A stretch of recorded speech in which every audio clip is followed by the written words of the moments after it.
अस्सलाम वालेकुम, खुशामदीद कहते हैं आप सब लोगों को दोपहर बखैर में। बहुत ज़्यादा मुझे अजीब सा लग रहा है कि अब दोबारा से हम जो है वो बैक टू रूटीन अपनी चले जाएंगे। सुबह आप लोगों से मुलाकात होगी क्योंकि अब थोड़ी आदत भी हो गई है ना दोपहर बखैर कहने का। मैं हूँ हलीमा जुल्फ़िकार, मेरे साथ मौजूद है हुमायूं ज़ेब अब्बासी। लेकिन हलीमा, आज का यकीनन हमने जो मौजू रखा है कि हमने जब बैक टू नॉर्मल जब भी आना है, जी। हमने जो आदात जो हमने अपने आप को फ़िल्टर किया था उसको कैसे हमने कायम रखना है। जैसे अक्सर हम लोग की फ़जर की नमाज़ रह जाती है बहुत सारे लोगों की, लेकिन सहरी के वक्त माशाल्लाह फ़जर की नमाज़ आप पढ़ पाते हैं। आपने अपनी रूटीन को इस तरह ऑर्गेनाइज़ करना है, आपने अपने आप रूटीन को इस तरह स्केड्यूल इस तरह प्लान करना है कि इंशाअल्लाह ये हम भी कोशिश करेंगे कि हम जो रमज़ान मुबारक में जो चीज़ें किया करते थे हम वो भी करें। जैसे आपको पिछले शोज़ में भी हलीमा ने एक बार कहा था कि जब हम झूठ बोलने लगते हैं हम रुक जाते हैं कि यार नहीं, रमज़ान है, झूठ नहीं बोलते। हम अगर किसी को गुस्सा करने लगते हैं तो रुक जाते हैं, गुस्सा करने लगते हैं तो कहते हैं यार रोज़ा है, यार रोज़ा ख़राब हो रहा है, और हम अक्सर कहते हैं रोज़ा ख़राब हो जाएगा, नहीं करते।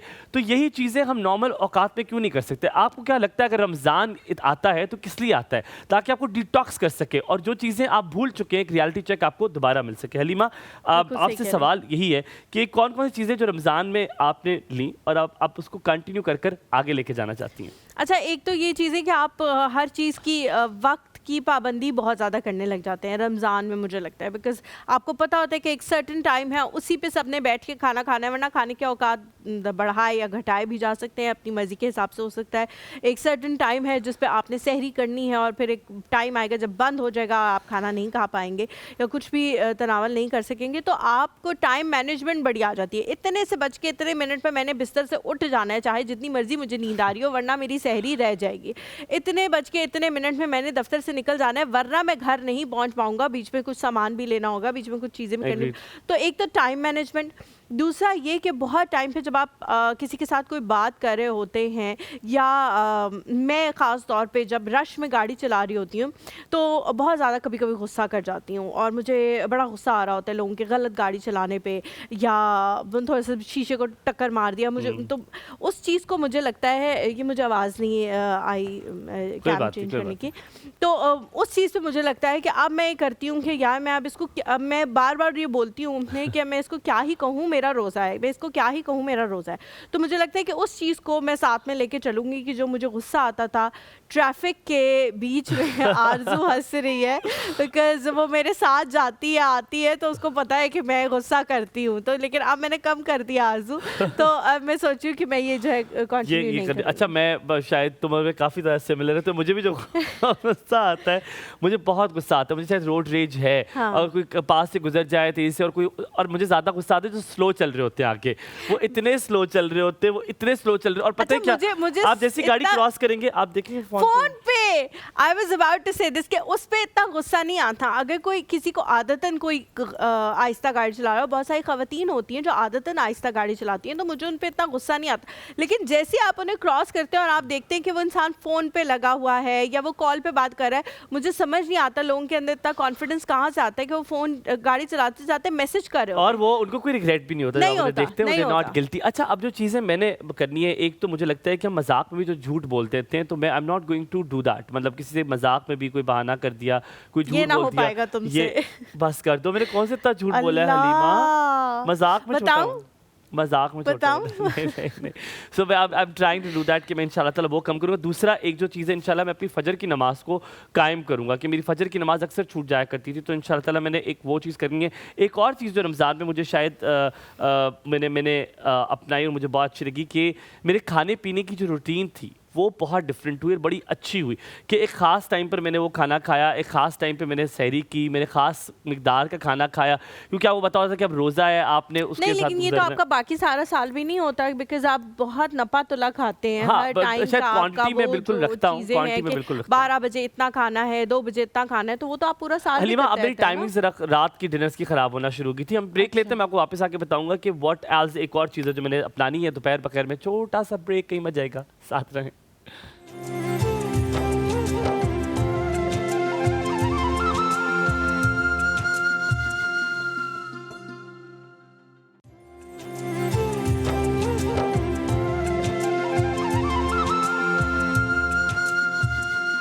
जी, welcome back after the break. और मैंने आपको बताया था कि एक और चीज़ है जो मैं अपनाऊंगा इंशाल्लाह ताला, वो ये थी कि कुरान शरीफ का जो है वो मैं ज़्यादा से ज़्यादा उसको पढ़ूंगा।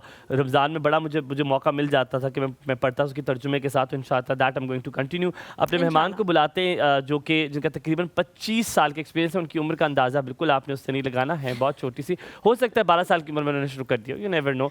सो 25 साल का उनका तजुर्बा है और ब्राइडल मेकअप, हेयर डू, इस सब में शी इज़ एन एक्सपर्ट। जब आप नाम सुनेंगे और वो सैलून इस तरह का है कि वो हर ज़ुबान दरियाम था और रहा है। एक टाइम पे बहुत ज़्यादा अपनी पीक पे था और तमाम तर जितनी भी ख़वातीन होती थी जो ब्राइड्स बन रही होती थी उनसे पूछते थे तो अच्छा, मैं इसको हलीमा के जवाब सब आपको बता दूं कि पीक पे था वो इसलिए कि उस वक्त वो वही थे। हाँ, ठीक है, वो थे ही वही, दे वर द वो थे वंस ही जिन्होंने वही। शुरू किया और मेंटोर थे और आपको होता था अच्छा ये वहां से तैयार हुई है ना, हाँ, ये वहीं से ये हुई वहीं से है। सो वो हुई। है जुगनू। और आप सिग्नेचर उनकी कुछ आईज का भी कुछ सिग्नेचर होता था जो देख के पता लग जाता था। एक और चीज़ जो इनके अंदर बहुत खास है वो ये है कि मुझे आज ही पता लगा है कि इनकी बेटी और मैं क्लास फेलोज थे when we were in college. तो हम दोनों जो है वो बड़े अच्छे दोस्त थे और हम अच्छा, यस मेरी हमदर्दी आपके साथ है। अच्छा वक्त नहीं गुजरा होगा आपका स्कूल में, कोई बात नहीं, कॉलेज में नहीं अच्छा गुजरा होगा फिर तो।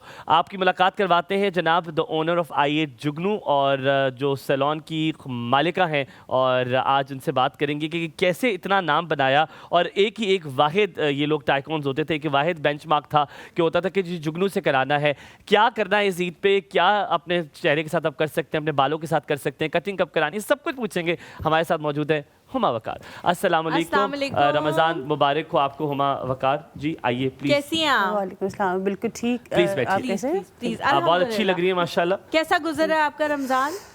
बहुत ज्यादा अब तो बहुत टफ अच्छा। होगी रूटीन, क्योंकि बस सब लोग जो है वो सैलून्स का रुख करना ऐसे शुरू ही कर है देते हैं इस टाइम हलीमा। पे। सबसे पहले तो थैंक यू सो मच, आपने यहाँ मुझे इनवाइट किया।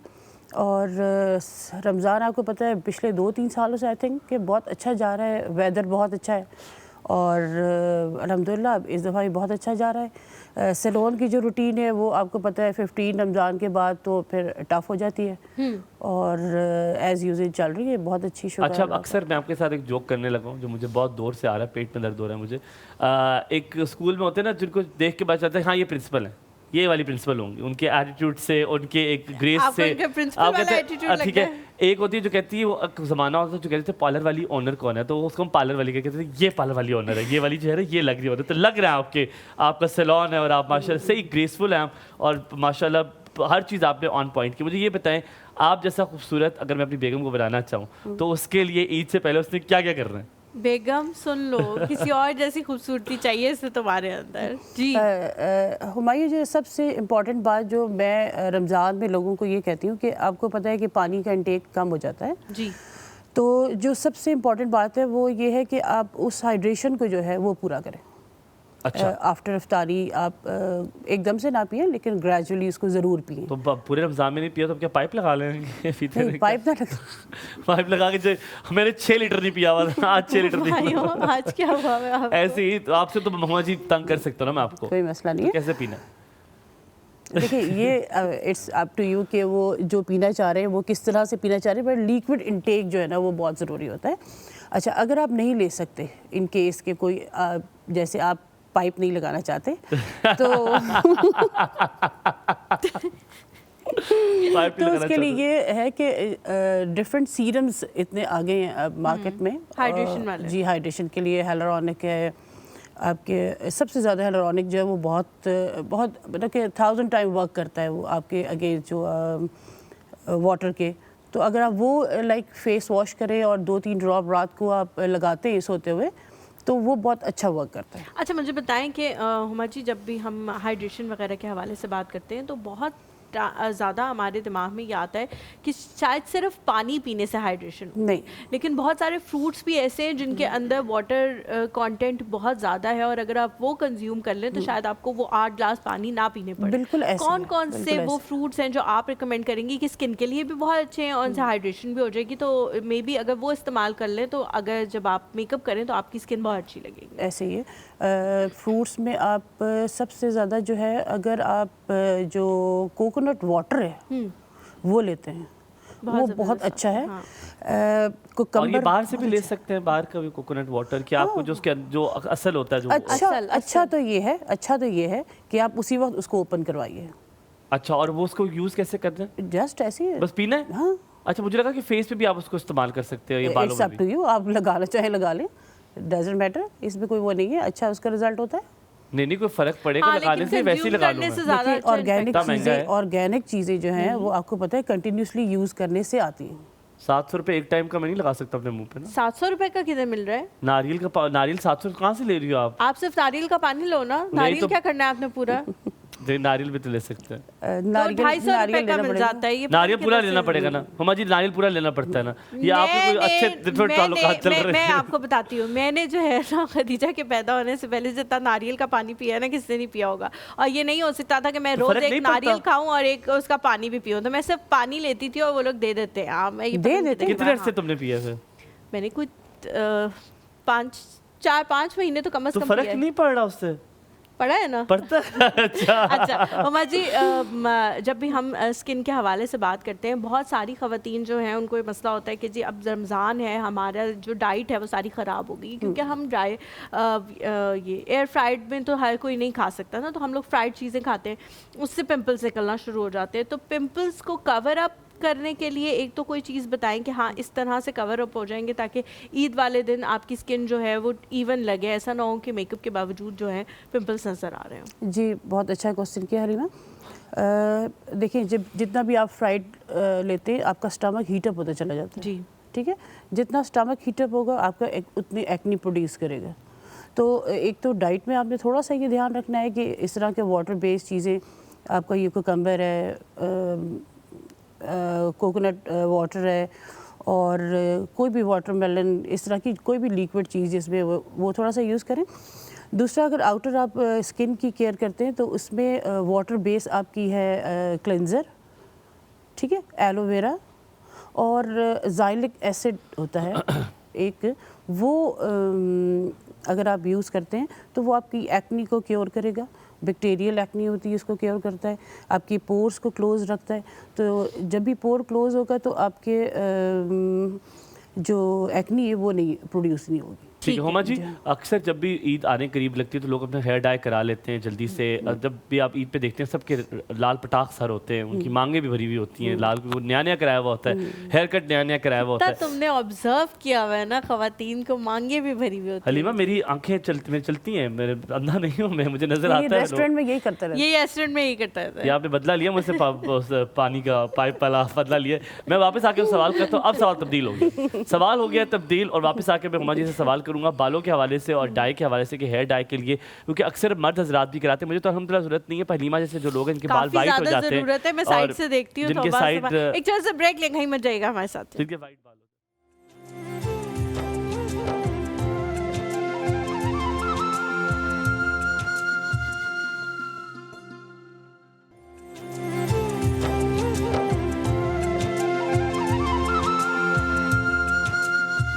Welcome back to the show. आपने कहा था ब्रेक से आके मैं सवाल जी, पूछूंगा। तो मुझे बताइएगा जब हेयर डाई करवाते हैं तो एक तो हमें ये पता है एल्युमिनियम या सल्फर फ्री चीज़ आपको इस्तेमाल करनी चाहिए, एल्युमिनियम ना हो डाई में। आप मुझे बताएं अमोनिया। कि क्या अमोनिया ना हो, एल्युमिनियम हो, वो हो जाए। यार क्या कर रही हैं आप हुमा जी? बेइज्जती हो रही है मेरी, और ठीक है अच्छा अमोनिया ना हो, एल्युमिनियम क्या, लोहा भी थोड़ा सा डाल दे सो अमोनिया ना हो, ठीक है, चले बाज़र गलती हो जाती, छोटा बच्चा हूँ अभी मैं 12-13 साल का। सो अमोनिया ना हो, और आपको हेयर कट कितने टाइम पहले करा देना चाहिए? कहते हैं कि आप ईद से एक दिन पहले ना कराएं, बिकॉज वो लुक नहीं आती कि कुछ 2-3 दिन आप हेयर कट को दें। बिल्कुल ठीक बात है ये। मैं अक्सर कितने दिन पहले कराना चाहिए? मतलब 1 वीक करा लें। देखिए आपका हेयर ग्रोथ कितनी हो सकती है 1 वीक में या 15 डेज में, तो आप उसको पहले कराएं, वो ज़्यादा अच्छा एडजस्ट हो जाता है। अच्छा, और हेयर डाई मुझे बताएं कि आपको कौन सा चल रहा है आजकल, कलर कौन सा चल रहा है? मतलब हर किसी का रट पटाख सर होना चाहिए कि कोई डिफरेंट अब हो गया, हर कपड़े के साथ कौन सा रस सर का रंग अच्छा लगता है? नहीं देखिए, अब वो आपको पता है ट्रेंड्स चेंज हो गए, मेजॉरिटी लोग ऐश पे जा रहे हैं, न्यूड से शेड्स, मतलब कि रेड फंकी शेड्स बहुत कम हो गए। कोई ऐसे ही फैशन के लिए कुछ कराना चाहिए, 1-2 स्टैंड तो कराता है, अदरवाइज सारे ऐश की तरफ, न्यूड टोन्स की तरफ जा रहे हैं। सॉल्ट एंड पेपर का अभी भी टाइम है? मुझे सॉल्ट एंड पेपर बहुत पसंद है। है। खवातीन भी कराती है सॉल्ट अक्सर लोग आके सबसे पहली पिक्चर ही वही दिखाते हैं, सॉल्ट एंड पेपर। हाँ। मुझे खुद बहुत पसंद है, मुझे लगता अच्छा है लेकिन बहुत उमा जी अच्छा था। बहुत सारे लोग होते हैं जिनके ऊपर कलर, उनका अपना कलर बहुत फेयर होता है, उस पे रंग बहुत अच्छा लग रहा होता है, तो आप जो है बहुत सारी खवातीन आती हैं कहती हैं हमें ऐसा चाहिए, लेकिन उनकी अपनी स्किन टोन वैसी नहीं होती, तो अब उनको आप क्या थोड़ी सी काउंसलिंग भी करती हैं कि आपके ऊपर जब ये होगा तो अच्छा नहीं लगेगा, क्योंकि जब वो करा लेते हैं और उसके बाद वो उनकी एक्सपेक्टेशन के हिसाब से वो नहीं लग रहे होते तो वो कहते हैं कि सारी गलती ब्यूटिशियन की है, इसने हमें सही गाइड नहीं किया, इसने हमारा सही रंग नहीं किया, इसने वो रंग नहीं डाला जो हम चाह रहे थे, वो उन पे डालना शुरू कर देते हैं। तो क्या पहले ही काउंसलिंग करती हैं कि आप आपके कह ऊपर देती कि इसका आप अपना बूथा देखें, उसका देखें असर क्या चल रहा है? असर नहीं होगा, या किस तरह से उनको समझाती हैं? हरीमा बिल्कुल ठीक कह रही हैं आप। सबसे पहले तो मैं यही काउंसलिंग करती हूँ क्लाइंट से कि ये चीज़ आप पे जा रही है और ये चीज़ नहीं जा रही। अगर वो इंसिस्ट करें तो उनके बिहाफ पे हम कुछ करते हैं, अदरवाइज हम अपने बिहाफ पे नहीं कुछ करते। ठीक अच्छा है। मम्मा जी, ईद पे आप लोग को छुट्टियां होती है क्योंकि ईद पे अक्सर लोग पार्टी मेकअप करना चाहते हैं, कोई खास किस्म का मेकअप करना चाहते हैं, तो क्या सैलून्स खुले होते हैं? और इस अब क्या वो पार्टी मेकअप अभी भी जिंदगी में चलता है? मुझे अभी तक याद है बोर्ड लगे होते थे 1300 रुपए का पार्टी मेकअप, 1600 रुपए का पार्टी मेकअप, जमाना होता था, गलियों में लगा होता था। सो क्या अब भी पार्टी मेकअप चलता है कि नहीं, लोग अब खुद ही कर लेते हैं? अब एवरीबडी सो अभी ये 12 साल का था, अभी एक जमाने में बोर्ड भी इसने पड़े हुए 1200-1300 रुपए के, तो इसमें 12 में ना कोई मेरे ख्याल से 30 एक प्लस करने चाहिए हम सबको। जी हुमा जी। जनरली अभी इतना ट्रेंड नहीं है, लोग अवेयरनेस ज़्यादा है, तो जो छोटा मोटा घर का फंक्शन होता है उसमें लोग खुद से ज़्यादा प्रेफर करते हैं। ठीक है। और मुझे पता है ये आई लैशेज और आईब्रोज, इनको थिक करने के लिए सारी जिंदगी मैंने पूछा है कि कोई चीज़ होती है कि आप इनको थिक कर लें और कितना टाइम लगता है कि या नहीं ये जेनेटिक होते हैं, जितनी हैं आपकी भवें आपके पलकें उतनी ही रहती हैं?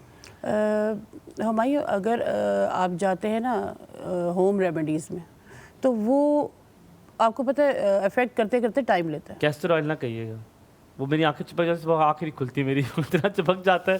मैंने बड़ी कोशिश की है उस तो इसको बहुत मिनिमम लगाए, आप ऑलिव ऑयल लगा सकते हैं। ऑलिव ऑयल उससे बढ़ती हैं जी। और वैसे कोई मैंने सुना था एक लैश अप कोई चीज़ है, उससे वो करो तो बड़ा फिट होता है। देखिए वो केमिकल ही है ना। अच्छा ठीक है, वो आपको लिफ्ट करेगा आई थिंक और लैशेस को। ठीक हो गया। अच्छा मुझे बताएं कि जब भी कोई सैलून आता है तो वो ज़्यादातर ख़वातीन की ख्वाहिश ये होती है कि हम एक ही दफ़ा जाएं, 2-3 घंटे जितने भी लगे, फिर उसके बाद हमें दोबारा ना जाना पड़े।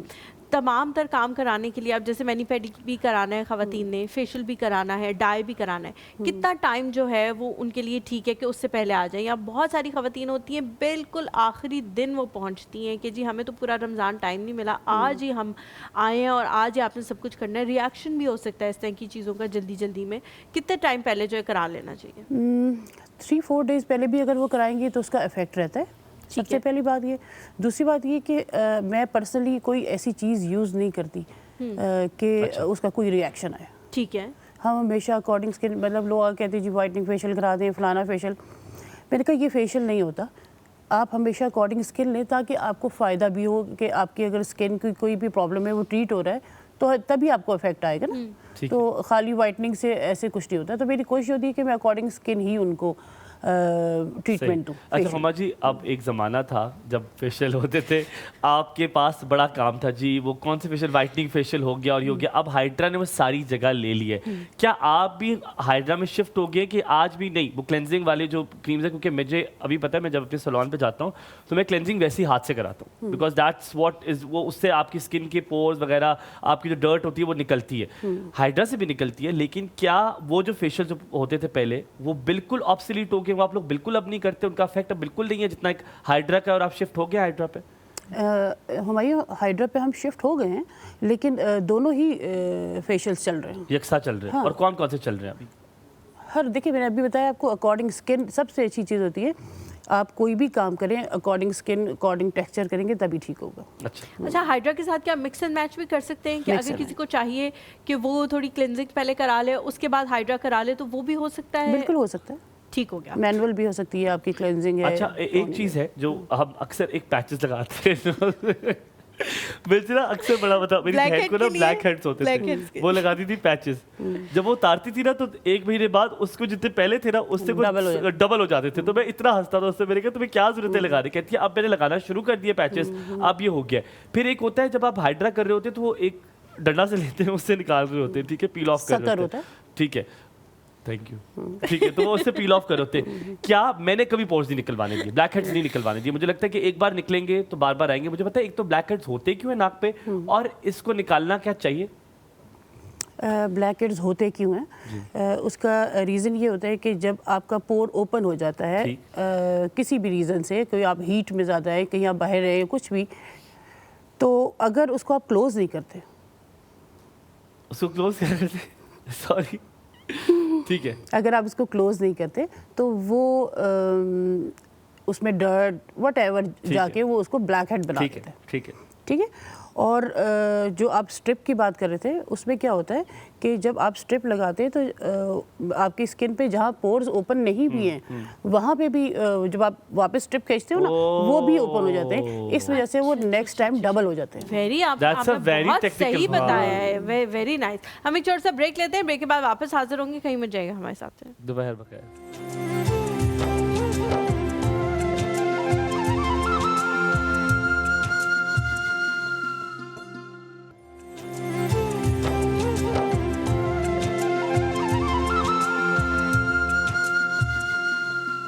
Welcome back to the show. Huma ji हमारे साथ मौजूद हैं और हम ब्यूटी के हवाले से इनसे बहुत सारी बातें कर रहे हैं। हुमा जी, जब भी हम जाते हैं सैलून पे तो ख़वातीन सोच के गई होती हैं मैंने 2 काम कराने हैं, पैसे भी उतने ही लेके आई हुई होती हैं, ठीक है, और सैलून वाले कहते हैं कि आए मैडम आपका ये भी कर देते हैं, आपके बालों को ये भी लगा देते हैं, प्रोटीन ट्रीटमेंट कर देते हैं, सब कुछ कर देते हैं। मैडम बहुत लास्ट टाइम ठीक है आपसे फेशियल कराने गए होते हो, कहते लास्ट टाइम कब कराया था आपने, बहुत यहाँ तो सामान इकट्ठा हुआ है, और इस तरह की चीज़ें कह के और ख़वातीन को भी लगने लग जाता है because everyone wants to look good on Eid. तो वो तमाम तर ख़वातीन चाहती हैं कि जी हम ज़्यादा से ज़्यादा जो ये कह रहे हैं हमें सजेस्ट कर रहे हैं हम वो करा लें। क्या वाकई उनको ज़रूरत होती है या नहीं? जो वो सोच के आई होती है उनको वही सिर्फ कराना चाहिए, बहुत ज़्यादा चीज़ें भी कराने की ज़रूरत नहीं होती, क्योंकि जब वो दोबारा घर जाती हैं अपने मियाँ का क्रेडिट कार्ड उनको वापस करती हैं तो वो कहते हैं कि आइंदा इस पार्लर की तुम शक्ल ना देखना है जो तुम वहाँ पे पैसा खर्च करके आई हो ना, मेरा आइंदा में तुम्हें नहीं जाने दूंगा। तो ये बड़ा मसला हो जाता है हमारे लिए। बिल्कुल ठीक कह रही हैं हलीमा। बहुत सारी ख़वातीन ऐसी हैं जो ऐसे मतलब प्रिटेंड करती हैं या बिहेव करती हैं, मुझे नहीं पता कि वो, लेकिन मेरी जो पर्सनली जो मैं सैलून में कभी भी गलत सजेशन नहीं देती। लाइक मेरे पास एक क्लाइंट आई तो वो मुझे बोलने लगी कि मुझे केराटिन कराना है। मैंने उनके बाल देखे और मुझे लगा कि वो उनके लिए केराटिन सही नहीं है। हालांकि एक एक्सपेंसिव काम था, लाइक आप अच्छा अमाउंट चार्ज करते हैं, लेकिन उनको मना कर दिया। क्यों? उनके बालों में क्या इशू था? बहुत थिन थे पहले से, खराब हुए हुए थे? अच्छा, खराब, देखिए खराब का मसला नहीं, केराटिन करता ही रिपेयर है आपको, तो ख़राब मसला नहीं है। मसला ये होता है कि आपकी थिकनेस क्या है। अल्लाह ने जो एक चीज़ आपको बना के दी हुई है उसने आपका भरम रखा हुआ है, बाल हल्के वेवी हैं तो आपका स्कैल्प नज़र नहीं आ रहा। लेकिन जैसे ही वेरी ट्रू, वेरी ट्रू। तो अगर आप उसको स्ट्रेट करा देंगे ना तो आपका स्कैल्प लाइट जैसे ही आप लाइट में जाएंगे या बाहर जाएंगे सनलाइट में एक्सपोज हो जाएगा। तो आपने उनको कहा कि नहीं मैं ये नहीं। जी हाँ, बिल्कुल ऐसे। अच्छा हुमा जी, एक बड़ा मसला होता है, मुझे मर्दों के सैलून में भी मसला होता है, ख़वातीन के। मैं अपनी अम्मा के साथ बचपन में छोटा होता था, मैं पार्लर जाया करता तो मुझे पीछे बिठा देती थी, मेरे बच्चे नहीं बैठे होते थे। सो अम्मी जब भी उन्होंने कुछ कराया, लास्ट टाइम किसके साथ बाल कटवाए हैं आपने, ये आईब्रोज किससे लास्ट टाइम, हमेशा ये क्यों सब। अब हम जब मैं सैलून जाता हूँ अगर दाढ़ी गलती से किसी और से बनवा दूँ, आपने लास्ट नहीं है ठीक नहीं बनी, क्यों कोई और बनाता है तो आप लोग कहते हैं कि ठीक नहीं है, सिर्फ जो आप लोग करेंगे वही ठीक है, क्यों? आप बिल्कुल ठीक कह रहे हैं, अक्सर सैलून्स में ऐसा होता है। लेकिन मैं पर्सनली अपना पर्सनल बता रही हूँ कि मैं आई थिंक कि शायद ये इसलिए पूछती हूँ कि मुझे काम का आइडिया हो कि किसका काम जो है वो कितने % है।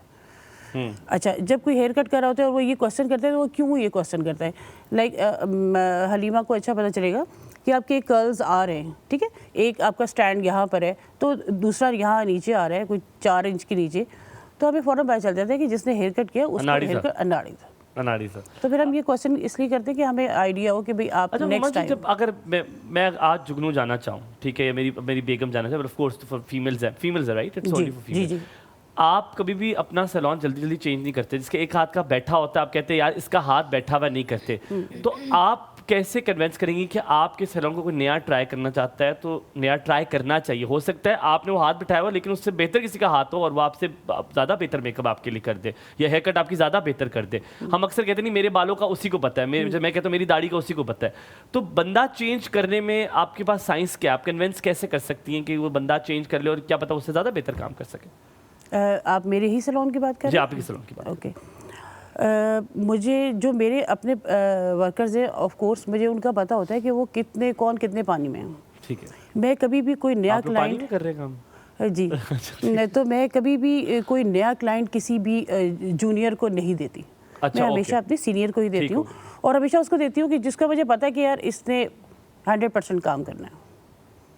ठीक और है। वो एक दफ़ा जो मुझसे हेयर कट करा लेता है या मुझसे मेकअप करा लेता है, मेरे व्यूवर्स जानते हैं, वो दोबारा कहीं नहीं एंड जाता। आपका सिग्नेचर मेकअप होता है जी, ब्राइडल, जी, आप जो करती हैं जी, सिग्नेचर ब्राइडल जी। मेकअप होता है और हेयर कट भी आप सिग्नेचर जी, आपका signature, होता है। जी हाँ। और सिग्नेचर क्या मतलब होता है? एक ही खास हेयर कट होता है कि नहीं जो आपसे No, no, होता है वो जो signature? मुझसे होता है वो सिग्नेचर होता है। अच्छा। लाइक वो ब्राइडल मेकअप है, चाहे हेयर कट है, डाई है, व्हाटएवर। अच्छा, मुझे बताएं कि आजकल जो है वो आप थोड़ा टाइम पहले अपनी अपॉइंटमेंट लेते हैं और जो सिग्नेचर मेकअप करने वाले होते हैं, सिग्नेचर कट करने वाले होते हैं, वो इन टाइम्स में तो वैसे ही बहुत बिजी होते हैं और अब जैसे ही ईद के बाद शादियां आ जाएंगी, कितने दिन पहले आप जो है वो बुकिंग कर लेती हैं? और अगर आपसे कोई हेयर कट वगैरह कराना चाहे तो उसने कितने दिन पहले अपॉइंटमेंट ले लेनी है? कोशिश हमारी ये होती है कि जैसे ब्राइडल के लिए 2-3 महीने का गैप हो। जी। सही। और जो हेयर कट्स है वो वीक में जिस दिन भी मैं फ्री हो जाऊँ। अच्छा, जिस दिन जी, आप जी। फ्री होती हैं उस दिन की appointment अपॉइंटमेंट लेनी जी हाँ। पड़ती है। अच्छा, ठीक। जो ब्राइडल है क्योंकि ईद के बाद ईद के बाद शादियां शुरू हो जाएंगी। ब्राइडल हमेशा अपनी खास मिकदार की चीज़, खास जस्ट ट्रेंड जो चीज़ें होती है, ट्रेंड चल रहा होता है वो बता रही होती हैं, लेकिन उन पर सूट नहीं करता। अगर वो शॉर्ट हाइटेड है और वो दिखा रही हैं दीपिका पादुकोण की तस्वीर, तो आप कहेंगी खुदा का वास्ता है बीबी, कुछ तो खुदा का खौफ कर, कुछ तो रियलिटी पे आ जा। तो do you do the same, या वो कर लेती है कि नहीं आपकी पर्सनैलिटी, आपकी ड्रेस, आपकी ज्वेलरी, उसके मुताबिक आपके इवेंट किस टाइम पर है? मैंने तो ये देखा दोपहर रात का, मेरी शादी हुई तो दोपहर रात का भी डिफरेंस होता है, बिल्कुल। ये देखना चाहिए। जी बिल्कुल देखना चाहिए। और अल्हम्दुलिल्लाह जो मेरा क्लाइंट है वो मेरी बात सुनता है। 90% 95% लोग मेरी बात सुनते हैं क्योंकि उनको ये पता होता है कि आपको ज़्यादा बेहतर पता है। ठीक है। तो मैं अल्हम्दुलिल्लाह उनके अकॉर्डिंग, मतलब कि लाइक जो उनके माइंड में चल रहा होता है ना, वो मैं बातों से उनकी रीड करती हूँ कि ये कैसा क्या चाहती हैं। मुझे छोटा सा सवाल, लाइट मेकअप चल रहा है, डार्क मेकअप चल रहा है, ट्रेंड क्या है या नहीं, अभी भी डिपेंड करता है किसी क्या चाहता है? देखिए सबसे पहले ट्रेंड लाइट मेकअप का चल रहा है न्यूड्स में, ठीक है। लेकिन हर एक को न्यूड मेकअप सूट नहीं करता। ठीक है, कुछ लोगों को ज़्यादा करना पड़ता है। ठीक बिल्कुल ठीक है। हलीमा, बहुत शुक्रिया, आपने बड़ा ज़्यादा मेकअप कर लेती हैं आप, और आपको बहुत शुक्रिया डॉक्टर हुमा वकार साहिबा, आप बहुत खूबसूरत लग रही हैं। अल्लाह ताला Thank you आपको so इसका much, सलामत thank रखे। you. अब अलग आपने डिस्काउंट देना, आप I8 में होती है जुगनू? I8 में कहाँ पर है आप? I84 में मैं आऊँगा, डिस्काउंट मिलेगा मुझे? ऑफ कोर्स मेरे नाम से किसी को मिलेगा? ऑफ कोर्स ऑफ मिलेगा। कोर्स मिलेगा। मैं कहता हूँ हुमा जी से ऐसा कोई नहीं, ये नाम तो सुना होगा आप लोगों से। थैंक यू मुलाकात जी, होगी, थैंक यू अपना सो ख्याल मच फॉर रखिएगा। वॉचिंग। अल्लाह इंशाल्लाह आप हाफ़िज़। लोगों से मुलाकात होगी जल्द। अल्लाह हाफ़िज़।